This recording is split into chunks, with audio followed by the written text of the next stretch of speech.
Hey everybody, welcome to the Entrepreneur Motivation Podcast. I'm your host, Chris Bello, and I've got Ben Leavitt on the show. Ben, welcome. Hey Chris, I'm happy to be here. I'm excited. We were talking a little bit before this, and got me even more excited. So I'm good. I'm ready to talk today. Same here, man. Let's talk. And just to introduce you real quick, you are a social media strategist. I always am like, is it strategist or strategist? I guess strategist. Strategist and YouTuber. And the funny thing is, we actually connected in a Clubhouse room. Like I was like, what is this Clubhouse thing? I YouTubed it. I actually watched your video, was the first one that I watched. I think it had like 20,000 views already in like the first week that I'd heard of it. And then I got on Clubhouse and we got in a podcast room, and then you were like one of the moderators. I'm like, dude, Ben, I actually saw your video. So great to have you on the show and be talking to you today. Yeah, super excited to be here. It's funny how the world works. And I was one of the first people to make a video on the subject. It's now gone far more mainstream, but for the first few weeks I was in there, everyone was saying, hey, I saw your video on YouTube. So it was definitely a good conversation starter for sure. That's so cool. And I mean, you actually mentioned that as a tip, is that part of your strategy, and you mentioned this in the Clubhouse room, part of your strategy is making a combination of like great videos just on content you're interested in, as well as trending topics. Mm-hmm. And so I'm assuming that was part of the strategy, was that was trending. A lot of people are like, what's Clubhouse? Let me check it out. Let me download it. And you have really good thumbnails and everything as well. So very catchy. And of course I clicked on it, found value. I was like watching along as I downloaded the app. And yeah, man, so here we are today. It's crazy what a small world it is. I think Clubhouse is making the world a little smaller, right? It definitely is. And at the beginning, I think once people get on there, it's very easy to get addicted real quick. So the first bit of time I was spending so much time on there. And that's actually why I made the video, was because I blew it off for a few weeks to a month. And because I work in this space, like I get to hear about things pretty early on, and people had sent me an invite and I didn't do anything with it for like a month. And then I was like, wow, I'm a really bad social media strategist. So I better make this video. And after I spent a bit of time on there, I was like, this is going to pop off. That very day, I was like, I need this video out ASAP. So I literally filmed it in the morning, sent it to my editor, and then got it off. And even I thought, I was like, oh, I may have just missed it, because there was a lady who had already made one. But I was like, no offense to her, but I was like, I can do this a little bit better. So yeah. I just made the video, and now it has like 170,000 views in like a month and a half. That's amazing, man. And right now, I mean, just as of the time of this recording, you're already at 66,000 subscribers on YouTube and growing. And from what I've heard from other people I've connected with, like it's difficult to get those first few, like past 1,000, past 10,000. And then it starts to snowball where you're probably just seeing massive growth, and you're starting to hit way more videos that are getting over 100,000, like hundreds of thousands of downloads or not downloads, but views on YouTube. Yes, it's very much authority driven. And so yes, within my agency, and we can go more into this later, but why I love YouTube so much is because it's like life. You're stacking and compounding wins, and the more that you do so, everything becomes easier. And the crazy thing about life is we only need to win once to be labeled a winner. And it's very, very similar with YouTube. If they get one video that they really love of you, they start giving you more and more opportunities. So I have a deep love affair for YouTube, because it's made so many things happen for my business and all the people that I help in my agency too.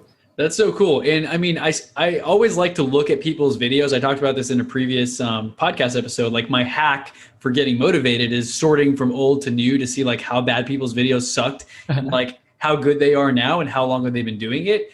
And yep. I saw like your oldest video is 2 years old. It had like 603 views. And like 4 videos later, it's like a beginner's guide to podcasting, 286,000. So did you have a few videos before that you deleted, or like was your 4th video ever like that? Because I was just like, no way, that's crazy. No. So that was definitely not the case. I had probably about like 10 or 15 before that. But the issue was that some of them were actually doing pretty well. And I know that doesn't sound like a problem, but I'll explain why that's an issue. So when someone watches one of your YouTube videos, if they've watched a lot of it, YouTube will then recommend one of your highest performing videos in their suggested. And the issue with that was a lot of my top performing videos were some of my first videos that I ever made. And they were all about my ACL reconstruction surgery. So because of that, the issue was that that people would watch one of my videos and then they'd be shown an ACL video. So they'd go from social media to ACL, and then there was just like impossible to track that. So I just recently went through and took away anything unrelated, just because that kept happening. But yeah, before the videos were even worse. But if you go to my oldest video, I kept that one around because there's still like a hint of it being pretty bad, so people could see the trajectory. That's cool. So, I mean, like I mentioned, I don't know if I had Facebook crept on you or what, but I think you had like a shared video of you being on like a news channel about how you became a YouTuber. Could we dive into that story a little bit? I think it's always interesting hearing about the origin stories. Like, even Christian Guzman, if you've ever heard of Alpha Elite, right? Oh, I've heard of, yeah. He's actually one of my inspirations. Yeah, man. He inspired so many people. I see so many people wearing Alpha Elite stuff, and like his gym's 10 minutes from where like I grew up, my childhood home, which is insane, right? My brother went to like middle school with him, and of course now everyone knows who he is. And so it's really interesting to just learn the stories of how someone goes from like, oh, this normal person to you're still a normal person, but like now to others you may look like this like YouTube star or rising star. So yeah, let's talk about that story, man. How did that happen, and how did that transition happen where you embrace the term YouTuber? Yeah, for sure. I think if anybody wants to be a YouTuber, it's very important to just grasp that concept that you are a YouTuber, because the only thing that changes from becoming a YouTuber is just doing it. And a lot of people, they only dip like half their toe in or 1 foot in, and that actually slows their progress because internally you don't believe that you're a YouTuber. And why would other people support you for something that you don't even believe in? So I think that was a big mindset shift that I had, was I am a YouTuber. Okay, so I think that's very important for anybody who wants to start. But it seems like common sense, but it's a big step, right? It really is, and it's so different because, and you'll know the distinction when someone asks you about what you're doing. If you truly love it and are passionate about it, you're doing yourself a disservice by not letting that come out, because people do naturally want to help you, but only when they feel motivated to do so. And emotion creates motion. And that means that if you are emotional and express that, people are going to be far more likely to help you and move that thing along. And I think for the first early days, I was like kind of into it, but like only half committing. And then eventually I just doubled down and went into it. But where I really started was I grew up a football player, and I'm in Canada, but we do have American football here as well. And that's why like I have so many American influences, because my dad is a massive football fan, and that was just kind of, I was groomed to be that way too. And I fell in love with the sport. So from a very young age, it was one of the first things that I was really good at was football. So it was kind of set in stone that that was going to be my plan. So I was watching a lot of things while playing football, but football was my main focus. So that was going to be my life's plan. I had it all worked out. I was going to go through high school and then go to the University of Michigan, play there, and then get drafted by the Jacksonville Jaguars, and then eventually become an entrepreneur and create businesses and then buy the team. That was my whole life's plan. Didn't go exactly according to plan. It's the first thing where it went wrong was I didn't get into Michigan. I didn't even apply, but it just didn't get recruited. And then I went and played at a school in Canada, and pretty quickly early on in my first year, I had so many injuries where I just had to retire. So that really was catastrophic to my ego and also the way that I viewed the world. And plan, right? And the plan was definitely shattered right there. And I think any athlete can resonate with this, or anybody who played anything competitive or was part of a competitive group. You attach so much of your identity to that thing. And so I was Ben the football player. So when that was taken away from me, I didn't know what to hold on to. I didn't know what I was. I didn't know where I was going to go. I was so lost. So I went back and looked at my life and thought about the things that made me feel similarly to when I was playing football. And those things were when I was entertaining people. It was when I was doing little entrepreneurial hustles. I was always doing those as a kid, but they weren't celebrated like they are kind of today. And I went back to those and I was like, that's where I felt the most like Ben. So I'd always wanted to be a YouTuber, but I said, I'm not going to do this until I'm done with the NFL kind of thing.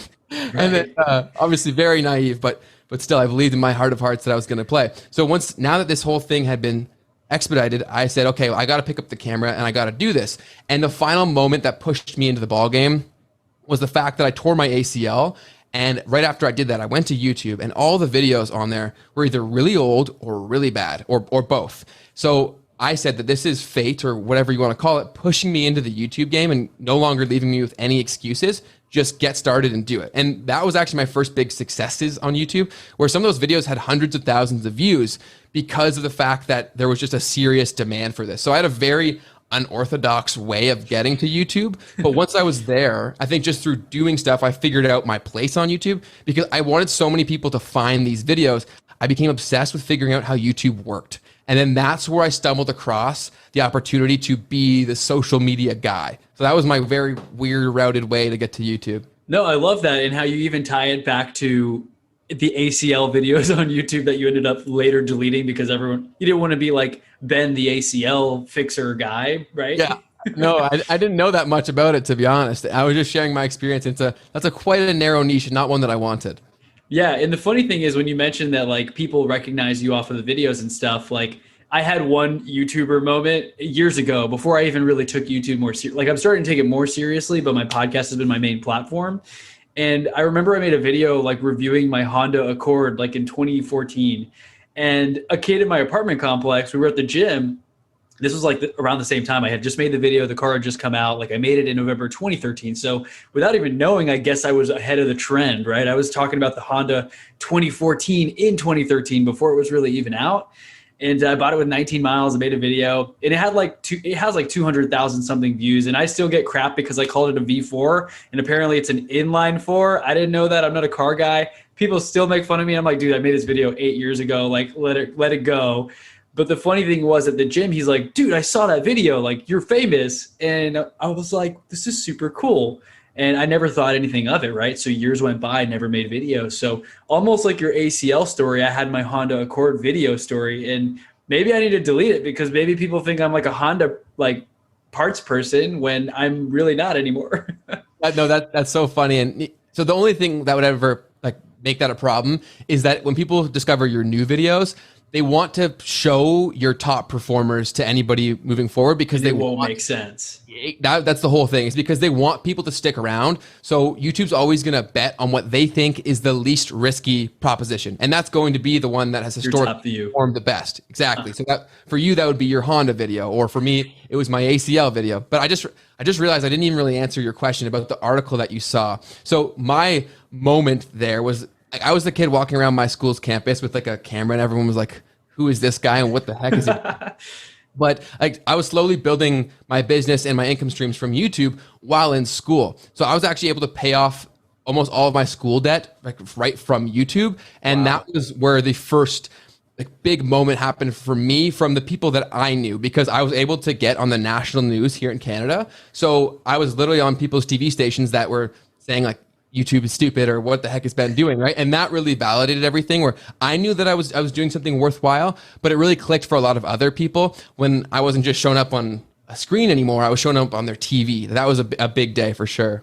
That's really cool to hear. And I mean, I've watched a few like other vloggers, for example. I mean, just to like model what they're doing in like Christian Guzman, for example, going back to that example in hacking and watching the old videos compared to the new videos and how have they changed. And I remember him talking about that, like with a little selfie thing, like, you know, people just look at me like I'm crazy carrying this big camera around, but like, I don't care because I know what I'm doing in my goals. And so that's what when you said that, it reminded me of how you're probably walking around with this big camera and nobody understands, like your friends, your family. I had this conversation with someone the other day, right? Like those who aren't in business or doing online businesses, they won't understand. They've never done a live video in their life. They've never posted a video on YouTube, right? But they're ready to give you advice. You can't really take advice from people who haven't done what you want to do, right? So yes. What's your experience with that? Do you have, I'm sure you didn't have YouTuber friends at the time, but you do now, right? Yes, I love that you said that so much, because, and the thing is, like the vast majority of people don't do stuff that they don't want to do because of other people's opinions or the support group that they have around them. And I use the word support loosely because people think that they're supporting you by telling them what worked for them. Mm-hmm. But more often than not, like most people aren't doing what they actually wanted to do. And this is the key phrase you will hear by so many people. When you ask people if they like their job, people who make decent money will always say, I like the lifestyle it created for me. Saying you don't like your job. They flirt around the answer, right? Yes. And when people do that, they're saying they don't like their job. And I looked around at my dad, my mom, and they were both doing well, and everyone around me, but they didn't like what they were doing. And I saw coming up, because we were fortunate enough to grow up with the internet for the most part. Yeah. And I saw that people, like Christian Guzman is a perfect example. Like if someone was starting out today, it'd be very difficult to do what Christian did because he was an early mover. Like that has long since passed on YouTube, but I'm a prime example that you can still start today and build a full-time comfortable income that is scalable beyond that from YouTube starting out today. Like my channel was started like 2 or 3 years ago, and it is nowhere near massive, and I have bigger plans for it, but it is still 100% possible. And I think that's the most important thing to understand, is that people and people around you don't have to get what you're doing. As long as you understand why you're doing it and what you're building, the bigger picture in mind, that's really all that matters. And you want to work backwards from it. 1, understand that they think they're doing what's best for you. 2, they don't get it whatsoever. So a lot of people, they're like, go this route because they think it's going to lead to X amount of dollars in salary or X amount of opportunities there. when they don't understand that if you build something for yourself, you could earn more than that salary and have more than those opportunities by taking on the risk and additional work to build it yourself. So I love that you mentioned that. I think far too few people like break through that wall and just conform to go through the motions. And I was just really unwilling to do that from a very young age. So I was like, I gotta figure something out. Well, also one thing, I forgot to chime in on this, but I love how you said, even though it was a naive dream, like with football and everything, like you truly believed like you were going to the NFL, like 100% certainty. And you have to have that kind of belief. And I mean, maybe it pivots, right? Like I always thought I was going to be like a drummer. Like I play the drums for fun sometimes. And I thought I was going to go on world tour and stuff. And then my friends and I were joking, like, metal bands on tour don't make very much money.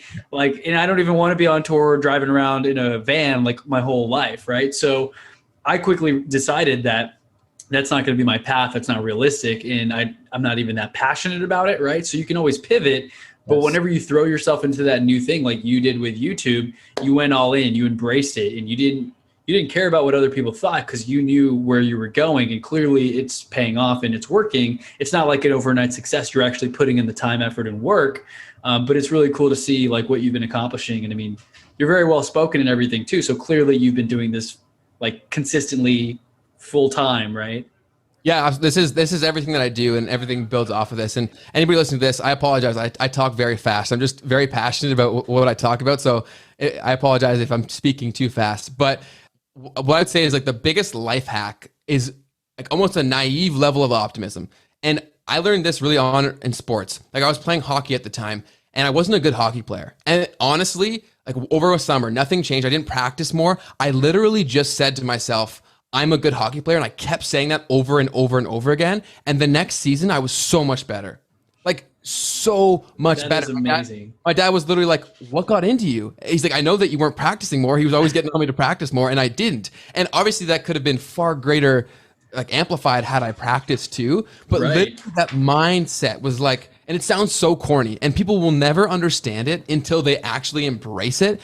But it is crazy what believing yourself can do. And that is why I've never been afraid to try things. It's because I approach it like I'm already going to be successful at it, even though I failed 99% of the time. Like there are so many businesses I've started and I told everyone how great they're going to be, or told myself, and they're now gone. And it's because I keep coming up to bat with the same level of optimism and, again, like naive enthusiasm that it's going to crush it. So that way I'm not coming with a tainted perspective to a new opportunity. You don't want to carry the negative baggage. Instead, you want to carry the wins and the lessons that you learn from your previous failures. And that way you can't lose. The only way you lose from that point is if you stop swinging.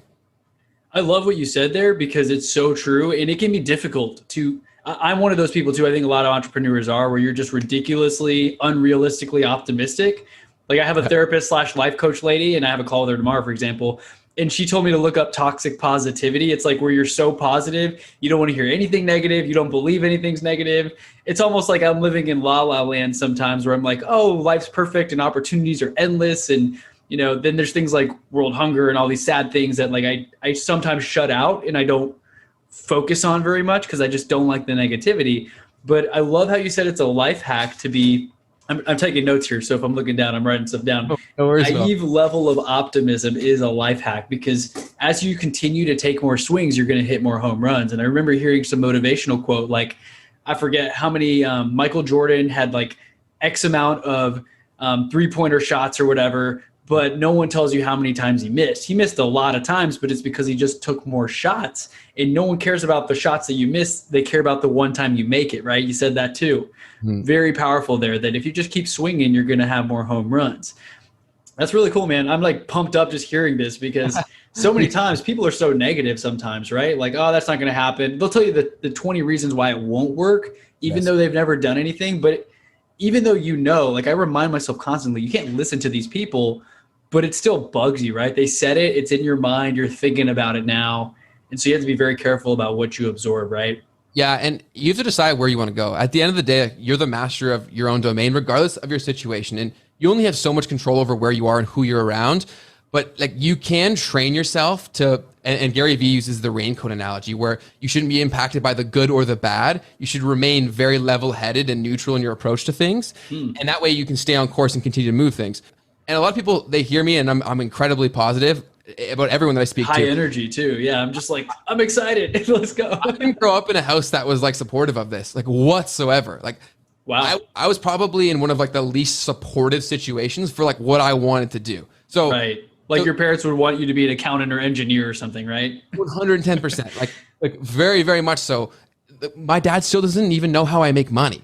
Like, so like that should tell you everything you need to know. I love it. But I knew what I wanted to do. And I saw early on that I was okay, certain people aren't going to believe what you want to do, but at the end of the day, it's you who has to live that life and you have to go through that every day. And I worked a few jobs at a very young age that I really didn't want to do. And that was a huge light bulb moment for me where I was like, I'd rather risk losing everything. And again, we're not Just doing this. Like doing this my whole life. Yeah. What were some of those jobs? Like, were you like a server or did you push carts at a grocery store? Okay, so there's a bunch. My first ever job was a paper boy. I actually really liked that one because that's where I learned how to be a salesman because we got to collect our own tips. So I would go basically not finesse everyone, but I'd like give them their special experience. You know what I mean? Like I'd find out what they liked and make sure to do that, especially tip time. And then so that was a great way to learn sales skills. And I think everybody should work a sales job at one point in their life. But the job that really made me not want to settle, I'd say, was my dad runs a pool company. He's done very well for himself, but I was one of his workers for a summer and seeing how hard certain people work and it's great work and they make good money, but it was just like, I could not imagine doing that for the rest of my life. And for other people, they couldn't imagine what I'm doing for the rest of their life. That's the whole thing is this is totally specific to you and your situation and nothing is better or worse. It's about how it impacts you and how you feel about doing it.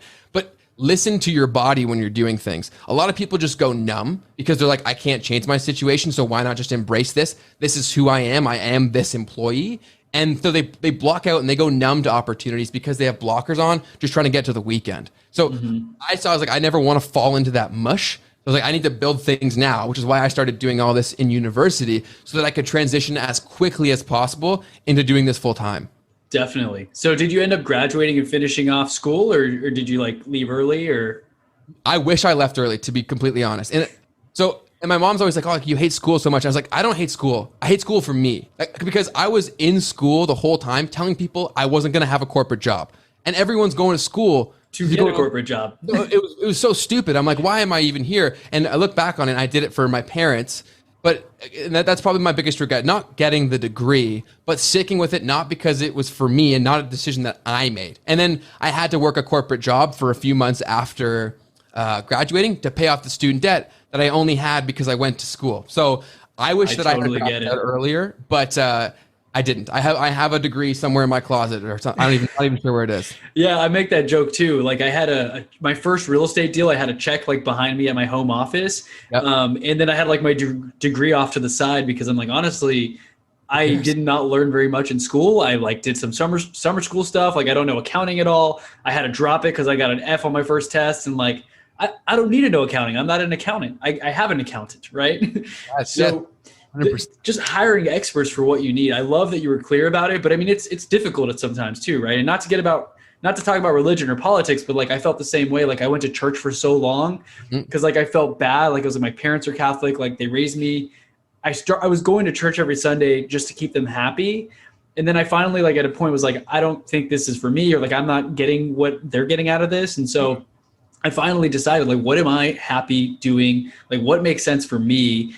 And I stopped going. I was like, look, mom, dad, I love you. I'm sorry. Like, I think the biggest downfall was them giving me such a good education that like now I question everything. Yes. And I'm like, well, that doesn't make sense. Like if you guys were Hindu, like I'd probably be Hindu, right? If you were this, like, and so I don't know, but going outside of the religion thing, I love that you said, you know, that was your regret is that you didn't quit school sooner. But at that age too, you're still finding out who the hell you are, right? Like, what do you want to do with your life? We don't know. And we're still figuring it out, I'm sure. But I think right now where you are, like you thought you were going to be an NFL player and now you know you're a YouTuber, like you're embracing it 100%. It's not like, oh, I'm going to do one video and see how it goes, right? You're all committed. You're all in. 100%. Yeah. And I think that's very important with anything in life. You can't do anything half-heartedly. Otherwise, you can't expect passionate results and amazing results from half-hearted effort. It just doesn't work, especially as get more and more competitive, you need to be almost better for the same opportunity that people had when they were early movers. That's gone almost everywhere now. So you need to be different, better, or unique, or a combination of all of that to give yourself an opportunity to be successful. But I think a lot of people, they look at that and they'll hear me say that and they're like, okay, that's basically you saying you can't. I'm like, no. You 100% can. You just have to be willing to deal with all of that. And so many people just won't even try, which is exactly why there will always be an opportunity. I get asked all the time. They're like, well, not everyone can be an entrepreneur. I'm like, they can. They absolutely They just don't want it bad enough. Precisely. Or they don't like the lifestyle, or it's not for them, but they theoretically could. Like they could. Everyone has the ability to, maybe not the desire or the willingness to sacrifice the time and effort necessary, but everyone has the same tools. We all have the same 24 hours in a day. Exactly. And so much of it's mindset. I mean, a lot of what we're talking about here, it seems like you've done a lot of work internally and like you're very positive and like your mindset's right. A lot of it is just the phraseology, like the words that we use, right? A lot of people, they have excuses for everything. You tell them something like we just talked about a couple minutes ago. You tell them something, they tell you the 20 reasons it won't work. I don't have time to do that. I have X, Y, and Z. We all have time. We all have the same amount of time in a day, right? It's not a lack of time. It's a lack of priorities. And once you're clear on what's important to you and you have those priorities dialed in like you do, and like I like to think that I do, but I'm still constantly tweaking. Like, is this actually what I love to do? Should I spend more time on Clubhouse and do less podcasts? Like, I'm always turning the dials to see what feels good and feels good for me, I guess, because it's all individualized, right? So, I mean, I'd love to talk about some of your schedule now because you're a YouTuber, but I've seen you in a bunch of Clubhouse rooms and I'm like, man, Ben's in this room. And you know, when they ask like, Ben, are you there? And you are there, like you're listening and you're actually like responding and engaging. How has your daily routine changed with Clubhouse? Has that become like a bigger part of your strategy for attracting new followers and fans? Yeah, I think exactly like you said, we're always working to get better at these things and no one has it perfectly figured out. So anybody that I'm saying that I have it figured out, I don't even have it 1% figured out. I am constantly failing, constantly trying to refine these things. But the thing is, I'm always trying. And I think that's 90% of the game is just continuing to try. So right now, I spend a bit of time on Clubhouse, but I caught myself spending way too much time without a direct outcome that I was looking to get from that time. It's very easy to trick yourself like you're being productive when you're doing certain things. When if you were to look at yourself through a critical lens, and I try to do this as frequently as possible, and I recommend trying to find people to do this for you because sometimes it's difficult to see yourself. So I have a few friends that I'll be like, hey, like, what do you think I should change here?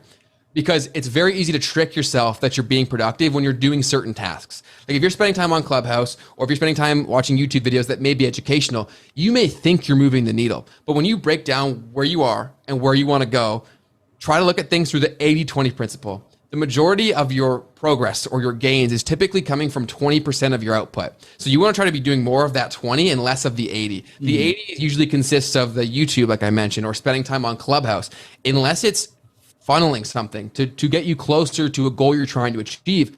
Sometimes it's just filler. And I think there's a time and a place for everything, but being conscious of that and not tricking yourself into thinking you're crushing it today because you spent 24 hours on Clubhouse is a very, very important thing to have that kind of understanding of what you're doing, why you're doing it, and where you want to go. Yeah, 100%. And I mean, I'm kind of struggling with that right now. And I've talked about this on previous episodes of like, I have a scorecard that I use for myself and I assign different points to activities, right? And so Clubhouse is like a new one where I'm like, if I am in a room, it's not if I'm sitting in the room just listening, like if I'm participating and I'm on the stage answering questions and like gaining new followers and people are getting onto my email list. Like if I spend 30 minutes to an hour, I count that as 2 points and I try to get 5 points a day. So I try to quantify it in some way, even though my biggest complaint or concern about real estate transactions, for example, like I never know when I'm going to get a lead. It's just like, is it going to be from this live video or from this post about this house that I, have under contract or whatever. So it's kind of like a numbers game in terms of just focusing on production. Am I participating more, doing more Clubhouse rooms, hosting more rooms? It's a little difficult to measure, right? So I mean, I'm sure with your YouTube, you're just focused on putting out X amount of videos a week, making them good, doing your research, and you're tracking a couple things in between and tweaking and testing as you go. Is that correct? Yeah, for sure. And one thing I love that you mentioned there is that because now we have so many options and what do you do? It's not apples to apples too. You're right. It's very difficult to track, but the deeper understanding you have of what you're doing, where you're putting your time, the better opportunity you have to quantify that in terms of some sort of metric that you're tracking. And I know, Exactly. like, I probably spend less time making content than I should. Like, if I focused and doubled down on YouTube content, I could be farther ahead than I am. And somewhat of a hypocrite in some things that I say, like, I should probably not do the agency work that I do. And if I spent more time doing my YouTube channel, I could probably be a lot farther. But for whatever reason, it feels like the right thing to do at the given time. So I think trusting your gut's also quite important there as well. But trying to find where you can maximize your time in terms of, again, where you're trying to go. So whether that be a revenue figure, a number in terms of an audience, whether it be your listeners for your podcast, et cetera, you only know things when you start checking and tracking to see how these different things went. So even when you're going through your tasks, like tweaking how you do the task is an important thing to understand, because it may not be the task in and of itself that is a time waster or less efficient. Maybe it's the way that you're doing that thing. So maybe for Clubhouse, you're in the wrong rooms, or maybe you don't put enough time beforehand scheduling and getting other great co-moderators. So it's not necessarily always just the independent tasks. Maybe it's the small things. And as someone who works and lives and breathes in social media, it comes down to the small things every time. Like, it is the smallest, most granular things that dictate whether an Instagram page will end up with 1,000 followers or 1 million. It's the smallest different things because they compound. I love what you said there about the smallest things, because sometimes it's the smallest things that seem like they won't matter, but they matter the most, because over time, those little changes. I forget the degrees, but I remember hearing a story about, or a mathematical thing in like a book talking about a plane. And if it's off by just like 1 degree, it's going to end up in an entirely different part of the country, right? And I'm just talking about the US, I forget the example, but basically if a plane's trying to go to like New York and it's off by X amount of degrees, it's going to end up in Florida, like a totally different trajectory. And so we constantly have to be doing these little micro pivots and like course corrections, because how do we know? Like we just talked about, there's so many things you can do, and there's not really a one size fits all. There's some programs that say, hey, we'll grow you to this amount, or, get your business to this amount if you do these A, B, and C steps. But really, we're all in different businesses, different industries, starting channels and things at different times. And so just understanding like what feels good to you. So I love that you said agency work, like it feels what's right. It feels like what's right to you right now. And that can change, but you're constantly just evaluating and thinking like, do I like this work? Is this, fulfilling to me? Is it fun? And when it stops being fun, at that point in time, you might just consider focusing more on YouTube or on Clubhouse or whatever else. Yeah, absolutely. And I think that's a big way that I've structured my life, in the way that I always live very much below my means. And I'm obsessed with my passive income streams. And we can talk about that too, if that's your audience. But like, I made it a focal point that I wanted to have basically steady income coming in passively, to the point where if I didn't want to work a year, I could not do that. And I've fortunately enough been able to do that in like 2-3 years, which is crazy, to the power of the internet. But another thing I wanted to go a little farther on was like the points of like the most small things making the world of a difference. So many of the people that I work with social media consulting, they'll be like, well, why is this page or why is this channel growing so much faster than me? And they're like, I'm posting every single day. It's like, consistency is very important, but consistent improvement in your consistency is way more important than simply doing the same thing over and over and over again. Like, that's not growth, in my opinion. Like, if you are posting basically the same product every single day, but you're not trying to improve or tweak one of those things, you can't expect to get that far. Mr. Beast is like the king of YouTube at this point, and he'll give the same advice all the time. He's like, you want to grow on YouTube? Make 100 videos, but make a conscious effort to improve one facet of the video every single time. Your 100th video is going to be a banger. And that the same is true with everything, whether it be your interview like this. Like, I'm sure you've come so far in your interview process because you put in the time and effort to do so. So if you're going to do something, whether it be on social media or otherwise, like, a lot of people, they'll keep doing the same thing over and over again and be mad that they're not where they want to be. But the funny thing is, if they put in a little more effort right now, it would actually equate out to less effort overall because of the compounding. It's very much like investing. If you do the things the right way and use time to compound, you're going to be way farther ahead than the person who just kept beating at the same thing. Definitely. And it all comes down to like doing 1 or 2 more at times, right? I think I heard a video that Ed Milet did talking about, okay, if that person ran 8 minutes, I'm going to run 9 minutes. If that person made like 100 calls, I'm going to make 200 calls. Just doing a little bit more than other people are willing to do. And over time, like we talked about, that's where you start to see that difference. Like, Ben's show's growing so much faster than mine. Like, why is that? Oh, wow. Look at episode 500 compared to episode 1. He's done more. He's interviewed more people. He's done more work. Yes. And I think it shows a lot whenever you look at someone's channel and you can see how much work they've put in. It's like a portfolio of their work, right? Absolutely. It looks a lot different if you have 500 videos as opposed to having like 5. 100%. Tell who did the work. Yeah, absolutely. And I love to try to give actionable tips whenever I say something, so that it's not just like a loose concept. Yeah. So when it comes to social media, like how can you do this? I do recommend you going very, very like simple. And one example I can give is for a video, I grew an Instagram theme page. So I grew a page about The Office. And when I was growing that page, there was another page that was growing so much faster than me. And the only thing they did differently was they added subtitles to their content. That was literally it. They were growing 10 times faster. I can't, because you have to understand, when there's a sea of people doing the exact same thing, if you even do it in a different color, everyone's going to look at you, right? So it's one of those things where sometimes you don't even need to be better per se. It's how can you be unique in providing what these people already want and what they're looking for. So that's just one very simple example, but it can be applied in so many different ways. It's like, how can you be better in terms of only battling yourself, but also how can you be unique to anybody who comes across your content? Definitely. That's super powerful right there, because it's those little things like we talked about. It keeps coming back to those freaking little things that sometimes they're so easy to ignore. And then you might be looking, being like, we're doing the same thing. I don't get it. But you caught on that the subtitles were what was causing the increase in that other page's growth so quickly. It takes a trained eye. It's not easy to do. And because I've been doing this for like years now, to me, these things seem so obvious, but it's because I kept looking and I obsessed over why do things work. And you'll pick up tendencies and patterns, but they're not going to be obvious to you. But the act of looking already puts you in the 1%, because the majority of the people are just going through the motions, and then they're going to complain that they're not where they want to be. So by you doing what I call as social listening, and you can apply that principle to anything, you're giving yourself a massive opportunity. Very powerful. I mean, that's in anything, again, like podcasts, YouTube. And that's something that I've been slacking on YouTube, for example. Like I just throw it up there. I know I need to optimize my thumbnails and all these little things to really do that 1% difference. So that is a great reminder to myself as well, that if I want to level up on these other platforms, I need to take those more seriously and start to get a little bit better every single day in all those different platforms. But I know we got about 15 minutes left, so I'd love to talk about your passive income streams a little bit, if you don't mind diving in a little bit. Like, are you doing more affiliate marketing, or do you have some products or something that you offer to your audience in addition to the agency that you have? Yeah, so the agency is something that I'm building to try to get more and more less hands-on. I'm still pretty involved right now, but there are some facets where a client can come in and I don't have to deal too much directly with it, and it's some revenue for my agency and then eventually me.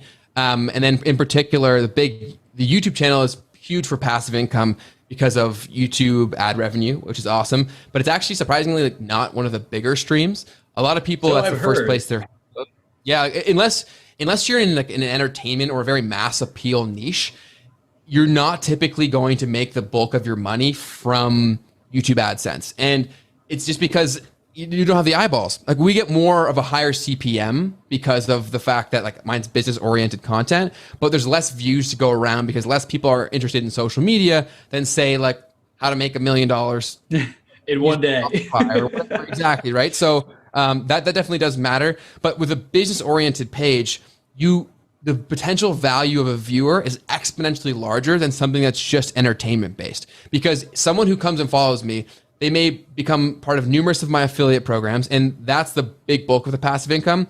But also, that's probably the quickest way to making a lot more money is if you have something to offer that you can automate. So either an ebook, a course, something of value that people can quickly buy with little friction that makes a lot of sense for your content. That's where you can go into like a different stratosphere. And so I've built a comfortable living off the passive income that I've built primarily off of affiliate marketing and YouTube ad revenue. But the thing I'm working on now is having something to sell, because I get asked so frequently if I have a course or if I have some sort of product to buy, because I do one-on-one and team consulting, but that's very time it takes a lot of time. It's not scalable. Right. Whereas if I had something even of low ticket value or high ticket, depending on what was included, there's so much more opportunity for passive revenue there. So that's a big focus of mine. But the earliest and easiest ways to get started, I would say, when it comes to YouTube is affiliate marketing. There is so many programs out there that make so much sense.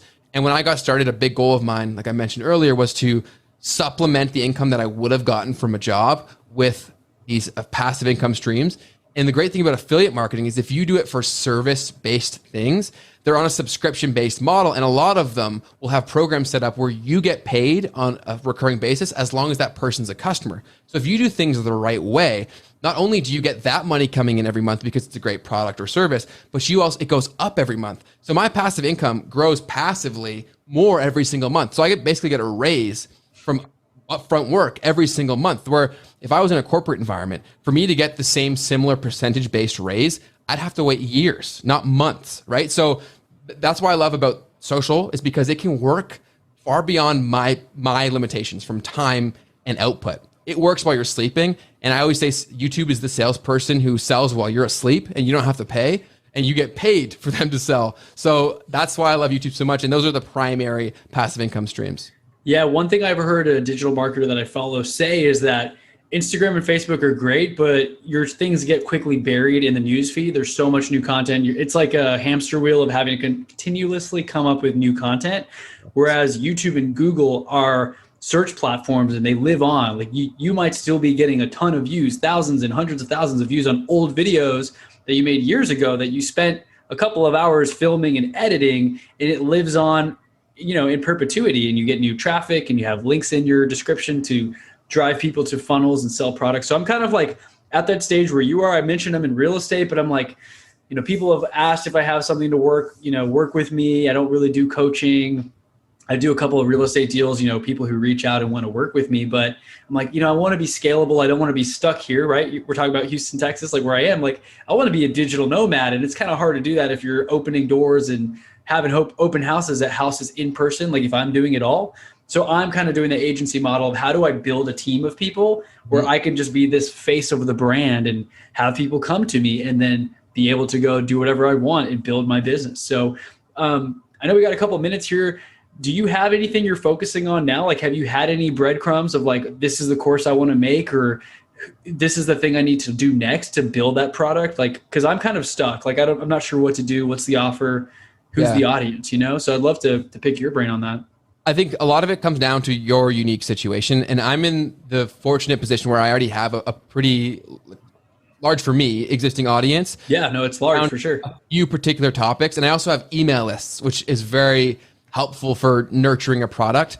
But if you have something that's very low friction and low cost that's related to your niche, it just gives you the added advantage of, if say one of your YouTube videos blows up or one of your podcast episodes blows up and there's no way to capture the opportunity of that traffic, you may lose them forever. Where it's funny because like if you had say even a $20 course or a $20 ebook, they buy that. Not only do they buy that, you got their email. Where if you didn't have that product, they may leave and never come back to you again. Exactly. Now you have something that you own and you made money. So it really makes so much sense, because a lot of people are like, oh, like I don't want to be salesy or whatever. You don't even have to be. If it makes sense and there's value in this, you don't have to sell anything. People want this. And if it's not a lot of money, like people don't blink at spending $20.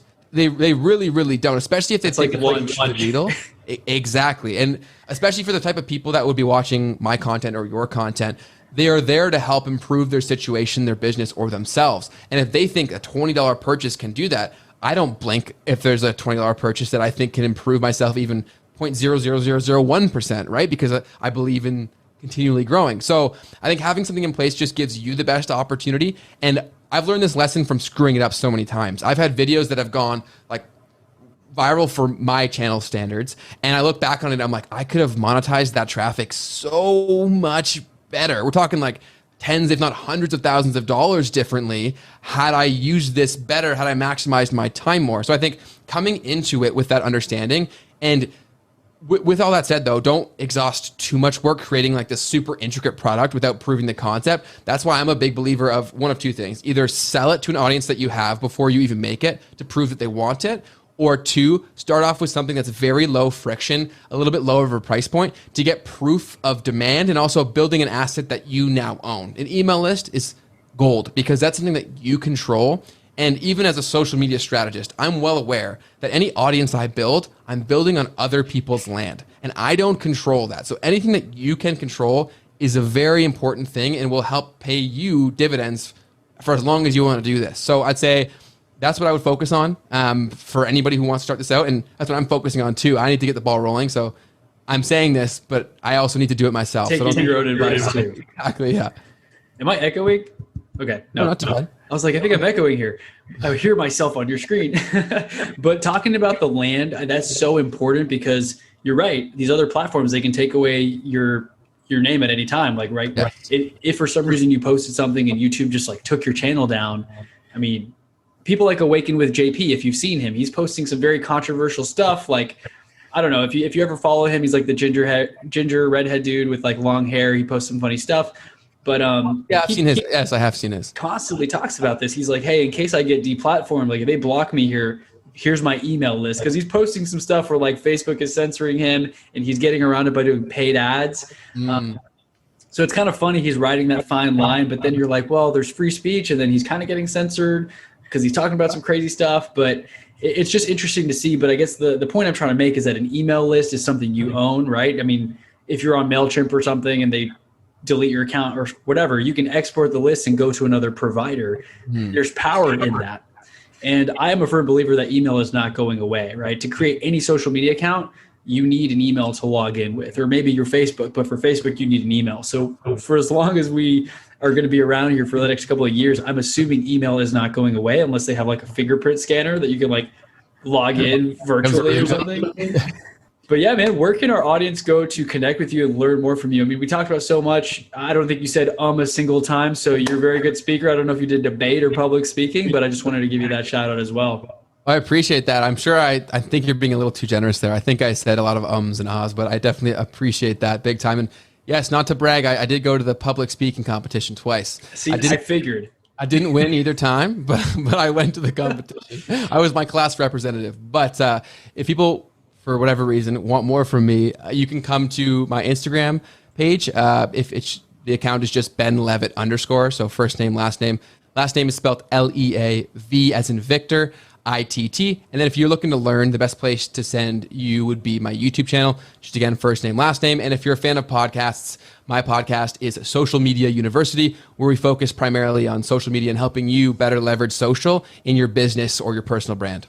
Ben, I mean, honestly, I don't think you said once, so that public speaking stuff really helped. I'm going to link all those things in the show notes for our audience to go listen to you and follow you. I'm subscribed to you on YouTube. I listen to you on Clubhouse as well, so I look forward to connecting with you on future rooms. And for those listening, make sure to connect with us. So we're on Clubhouse, we're on YouTube, Instagram, all these platforms. Check out our podcasts and leave us a review. We would really appreciate that. And one more call to action, if you don't mind, for those listening, screenshot this or just let us know you're listening. Tag Ben and I. It helps so much when we see those messages come through to know like people loved this. They got value. This was a good nugget. Maybe we can make a YouTube video on it, right?